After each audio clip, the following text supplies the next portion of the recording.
সবাই ভালো আছেন তো? ওকে। সাংগঠনিকভাবে রাজনীতির মঞ্চে যত সময় যাচ্ছে তৃণমূল কংগ্রেসের দল তত শক্তিশালী হচ্ছে। এই এত এত মানুষের ভোট যদি বাক্সে পড়ে তাহলে হুগলি জেলার জয় তো হবেই, সারা বাংলায় জয় জয়কার হবে।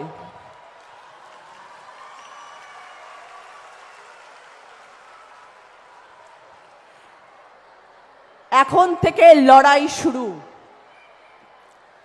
বাংলার জোর, বাংলার দাপট এখন অবধি মানুষ দেখেননি। একদিকে 10,000 কোটি লোক আর একদিকে আমাদের বিজেপি সরকার, আমাদের সেন্ট্রালের সরকার। একদিকে 10,000 কোটি লোক, একদিকে 10,000 কোটি লোক আর একদিকে আমাদের বিজেপি সরকার, আমাদের সেন্ট্রালের সরকার। আমরা দুর্গাপূজা করি, রামনবমী করি, ঈদ পালন করি, ছট পুজো করি, যিশুখ্রিস্টের জন্মদিন পালন করি, যিশুখ্রিস্টের জন্মদিন পালন করি, যিশুখ্রিস্টের জন্মদিন পালন করি। এটাই আমাদের বাংলা, এটাই আমাদের গর্ব। নানা ভাষা, নানা মত, নানা পরিধান, বিবিধের মাঝে দেখো মিলন মহান, বিবিধের মাঝে দেখো মিলন মহান, বিবিধের মাঝে দেখো মিলন মহান। আমরা এই মন্ত্রে বিশ্বাস করি। আমরা বিশ্বাস করি বৈচিত্র্যের মধ্যে একতার মন্ত্র।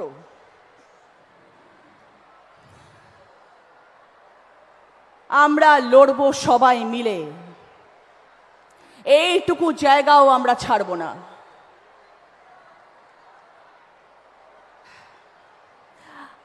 আজকে আমার বেশি কথা বলার দিন নয়। আজকে আমরা দিদির কথা শুনতে এখানে এসেছি। সবাইকে অসংখ্য ধন্যবাদ। সাথে থাকবেন, পাশে থাকবেন। আগামী 3 মাস আমাদের জন্য ভীষণ ভীষণ ইম্পর্টেন্ট। সকলের সাথ চাই। আমি আছি আপনাদের সাথে। আমি আজকে কথা দিয়ে যাচ্ছি এই মঞ্চে, আগামী 3 মাস প্রতিটি অঞ্চলে, প্রতিটি ওয়ার্ডে, প্রতিটি বুথে যেখানে আপনারা রচনা বন্দ্যোপাধ্যায়কে চাইবেন সেখানে আপনারা আমাকে পাবেন।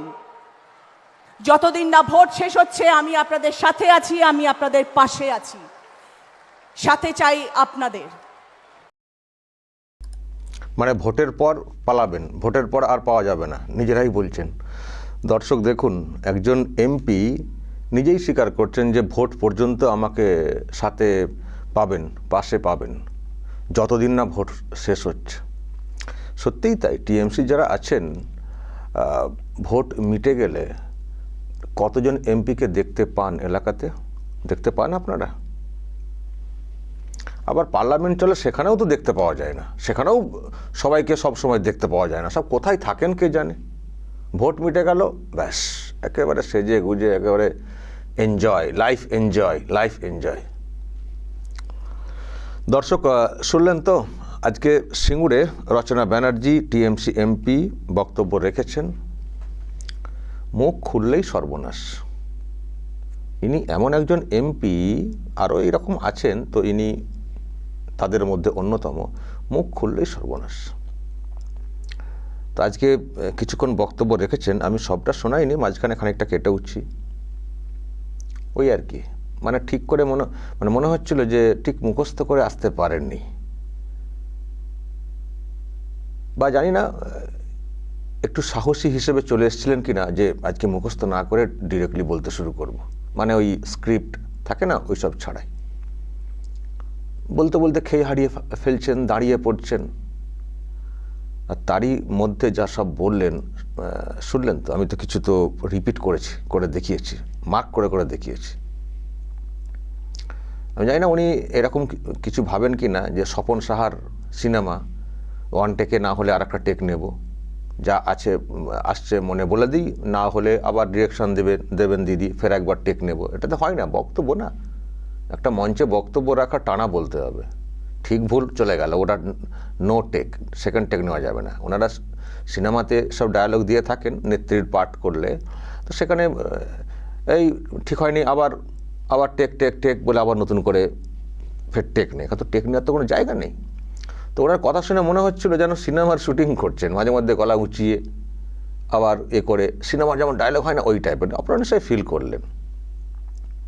কিন্তু কি বললেন এরই মধ্যে। আচ্ছা, আর একটা কথা বলে দিই, আমার খুব খারাপ লাগছিল পুলিশের লোকজনদেরকে দেখে, যে মঞ্চে মানে পলিটিক্যাল বক্তব্য রাখছেন। বললেন না রচনা ব্যানার্জি যে এখানে যত মানে সংখ্যায় লোকজন আছেন সবাই ভোট দিলে শুধু এখানে কারণ গোটা বাংলা জিতে যাবেন। কি অঙ্ক কষেছেন কে জানে। তো এটা কিন্তু একটা সরকারি মঞ্চ, সরকারি মানে সব সাহায্য প্রদান অনুষ্ঠান হচ্ছিল, সরকারি মঞ্চ, সেখানে পুলিশের লোক আরও সব আমলা টামলা সবাই ছিলেন। এটা কিন্তু পলিটিক্যাল মঞ্চ না, সরকারি মঞ্চ। সরকারি মঞ্চের ব্যাপার স্যাপার হলে সেখানে নিরাপত্তার ব্যাপারটা আরও অন্যভাবে দেখতে হয়। অনেকেই ছিলেন সরকারি স্তরের লোকজন, তাদের সামনেই পলিটিক্যাল ভাষণ চলছে। এটা আমি অনেক দিন ধরে বলে এসেছি, খুব দুর্ভাগ্যের যে এতবার ধরে বলছি, চেঁচাচ্ছি, তবুও তারা করে যাচ্ছেন, মানে সরকারি খরচে পলিটিক্যাল প্রচার।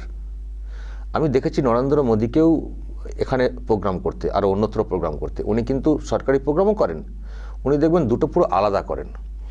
সরকারি মঞ্চে সরকারি প্রোগ্রাম, সেখানে দেখবেন রাজ্যপাল থাকেন এই রাজ্যে এলে, আরও অনেকে থাকেন অফিসার লোকেরা, সব সরকারি লোকজন থাকেন, সেখান থেকে সরকারি কর্মসূচি যা যা করার সেখান থেকে করেন। আর ওনার যে পলিটিক্যাল ভাষণ সেটা অন্য একটা মঞ্চে এসে করেন, যার সঙ্গে সরকারি কোনো যোগ নেই। আর এখানে দেখুন সরকারি অনুষ্ঠান, সরকারি খরচ, সব সরকারি খরচ, সব নিরাপত্তা থেকে শুরু করে আরও অনেক এক্সট্রা সব ব্যবস্থা থাকে। ওখানে মুখ্য সচিব বসে রয়েছেন, আরও অনেকে বসে রয়েছেন, পলিটিক্যাল ভাষণ চলছে। যেমন নেত্রী তার সব ভাই বোন, এই যে রচনাও দেখুন পলিটিক্যাল ভাষণ দিচ্ছেন, দেব ছিলেন তিনিও পলিটিক্যাল ভাষণ, মানে কোনো কিছু মানে মানামানি বলে কিছু নেই। এগুলো কাহা তাক চলতে পারে। আমার মনে হয় জনস্বার্থ মামলা করা উচিত, যারা বিভিন্ন ক্ষেত্রে মামলা করেন না হাইকোর্টে, জনস্বার্থ মামলা করা উচিত যে জনগণের খরচাতে কেন এসব চলবে পলিটিক্যাল প্রচার। আর এখানে যে প্রোগ্রামটা করা হয়েছে সেখানে প্রচুর সব ছাত্রছাত্রীদেরকে আনা হয়েছে। তো ছাত্রছাত্রী, স্কুলের ছাত্রছাত্রী তাদেরকে আনা হয়েছে, তাদের সামনে কেন এরকম ভোট রাজনীতি, কেন এসব কথা হবে? এর লিমিট আছে তো না? যা খুশি করবেন নাকি? ক্ষমতা আছে বলে, সরকার আছে বলে যা খুশি নাকি? আইন বলে কিছু নেই নাকি? হ্যাঁ, সেই জন্য আদালতে জনস্বার্থ মামলা করা উচিত যে কাহা তাক চলতে পারে সরকারি অর্থ নয়ছয় করে। হিসেব তো একদিন দিতে হবেই। এবার আসি ওনার বক্তব্যে। প্রথমত পলিটিক্যাল ওই রকম বললেন, আরও কিছু কিছু বলেছেন উল্টোপাল্টা, আমি তার মধ্যে কিছুটা অংশ যেটা শোনালাম। আচ্ছা, 10,000 কোটি মানুষ কোথায়? একদিকে 10,000 কোটি আর একদিকে বিজেপি সরকার বললেন, তো 10,000 কোটি মানুষ কোথাকার? অন্যদিকে বিজেপি সরকার আর একদিকে 10,000 কোটি, ইনি কত মানে গোটা বিশ্বের কত লোককে ধরে মানে এত মানুষ পেয়েছেন? 10,000 কোটি, বুঝতে পারছেন ভারতবর্ষের জনসংখ্যা কত? এত বড় দেশ একটা, তার জনসংখ্যা কত? আর সব দেশ মিলিয়ে কত জনসংখ্যা? তো উনি 10,000 কোটি এই যে মানে বলছেন, মানে কত জায়গা ধরে করছেন হিসেবটা, এত জনসংখ্যা কোত্থেকে পেলেন? আসলে না, উনি যখন বক্তব্য রাখেন আমার মনে হয় ওনার না কোনো কন্ট্রোল থাকে না।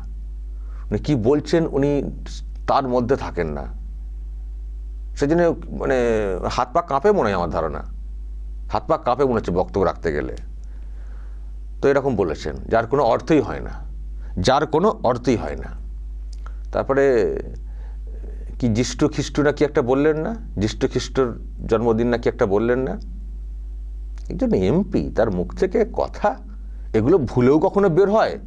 যারা সামান্য কিছু, এর জন্য পড়াশোনাও বিরাট কিছু দরকার আছে বলে মনে হয় না, কিন্তু এই রকম বের হয় যিষ্ণু খ্রিস্ট নাকি। এই যে কত অপমান করা হলো বলুন তো, যারা খ্রিস্টান যারা আছেন তাদের তো খারাপ লাগতে পারে। এদের কথা শুনে আমরাই তো সব গুলিয়ে ফেলছি, ভুলে যাচ্ছি, আমাদেরও উচ্চারণের সমস্যা হয়ে যাবে যা সব যেভাবে উচ্চারণ করছেন।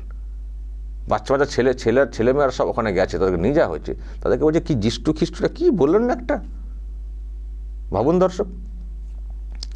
আর একটা কি শুনেছেন তো, বিবিদের, কোন বিবি? মাহেলা বিবি না সাকিনা বিবি না কোন বিবি?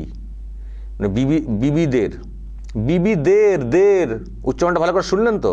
বিবিদের, দয়াকার দের, বিবিদের, ভালো করে শুনবেন উচ্চারণটা। বিবিদের, বিবিদের মাঝে ওই যে বললেন মানে বিবিদের। দর্শক, এই হচ্ছে ব্যাপার। সামান্য মানে কয়েক মিনিট বক্তব্য রেখেছেন, সেখানে ভুলে ভরা বক্তব্য। যখনই বক্তব্য রাখতে উঠেছেন আমি তখনই ভাবছিলাম এই রে আবার না ধাড়ান, পুরো ধেড়িয়েছেন, ছড়িয়ে লাট করে দিয়েছেন। সামান্য কয়েক মিনিট বক্তব্য রেখেছেন, ছড়িয়ে লাট। আমি আবার এটি আবার দেবকে বলতে শুনছিলাম, যখন দেব পরবর্তী সময় বক্তব্য রাখতে উঠলেন, রচনাদি এত সুন্দর বক্তব্য দিয়েছেন, আমি আর কি বক্তব্য দেব। ভাব, উনিও তো তাই। এটা নাকি ভীষণ সুন্দর বক্তব্য। একেবারে এই বক্তব্য শুনলে মানুষ অনুপ্রাণিত হয়ে যাবেন আর কি। বিশাল সুন্দর বক্তব্য। এই যদি সুন্দর বক্তব্য হয় দেবের কাছে, তাহলে দেব কি, সেটা তো ভাবতে হবে। ভাবছেন দর্শক?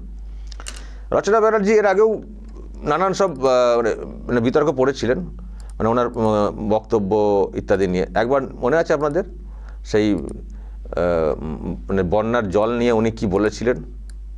বন্যার জল নিয়ে মনে আছে আপনাদের? আজকে শোনাই, যখন এত কথা বলছি, দেখুন। এবং এমন একটা সিচুয়েশনে এসে পড়েছেন যেখানে না জানা অবস্থায় কুইন্টাল জল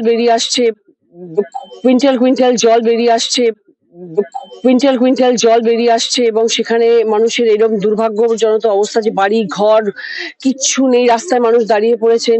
আর এটা ওনারা বলছেন, ওনারা জানিয়ে পাঠিয়েছেন। সেটা অ্যাকচুয়াল কি ঘটনা সেটা তো আমাদের কাছে বন্যার সময় না জানিয়ে পাঠিয়েছেন, ওটা দিদির কাছ থেকে শিখেছেন। আর কুইন্টাল জল, যদিও দিদিও এই টাইপের সব একক বলেন, কুইন্টাল জল, কুইন্টাল বন্যার জল। তো এইসব নিয়ে প্রচুর সমালোচনা হয়েছিল। তো যখন এইসব নিয়ে খুব চর্চা হতো, যখন ওনার এইসব বক্তব্য নিয়ে যখন অনেকে অনেক কথা বলতেন, তখন উনি আবার এমন একটা বিষয় মানে বলেছিলেন বা বলে ছেড়েছিলেন। আমি দর্শক সেটাও একটু আপনাদেরকে দেখাই, যে নিজেকে মানে কিরকম জায়গায় নিয়ে চলে গেছেন, বা হয়তো উনি এই টাইপের। দেখুন।